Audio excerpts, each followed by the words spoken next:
Of the roughly 11,000 residents who moved to the corridor in the past decade, more than half are minorities. Fox 28 News reporter Kevin Barry explains how local schools and businesses are facing the challenge of serving an ever-changing community. And that is our letter for today. These students at Hoover Elementary School are not native English speakers, so they're in an English language learning program. But its name is F. And they're just one of the many ways the corridor is adapting to its increasingly diverse population. Those students are in the general ed classrooms for the majority of the day, but then receive some assistance throughout the day, depending upon their level of English proficiency. That's not out of the ordinary for students at Hoover, where roughly a quarter of the K-5 population has some interaction with that program every day.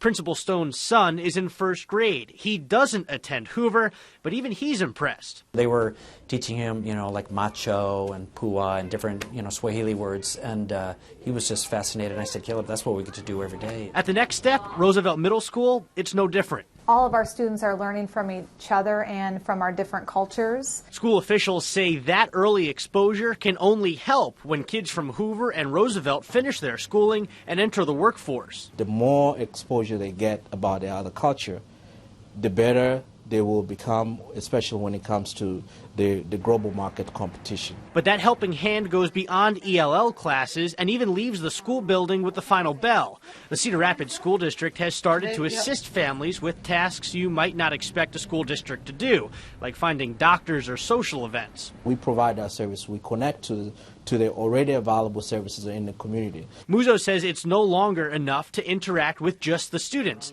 If parents feel that they're part of the school community, they're more likely to take an active role in their child's education. The main intention is to promote the parents' involvement, and with the parent involvement, the students tends to do better. In the boardroom, pretty much the exact same thing is happening. Alliant Energy faces the challenges of an increasingly diverse community with employee resource groups, which provide all of our employees an opportunity to come together for professional development, networking, and community involvement. Dwayne Arnold hires some of its workers in clusters, allowing them to go through training with fellow newcomers. They form a bond amongst themselves, and they'll generally do things outside of work and are more likely then to stay. Each company might do it in its own way, but by building community and helping new residents make connections, they create a happier and more diverse corridor.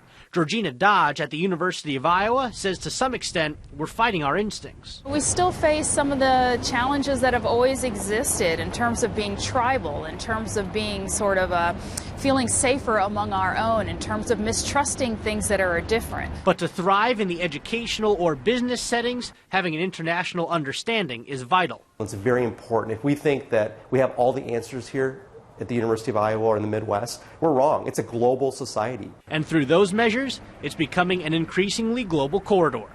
Covering the corridor in Cedar Rapids, Kevin Barry, Fox 28 News. The data shows that those changes are gradual but steady. Experts say that's the best way for such a transformation to occur because it gives a community time to prepare to meet the needs of its citizens.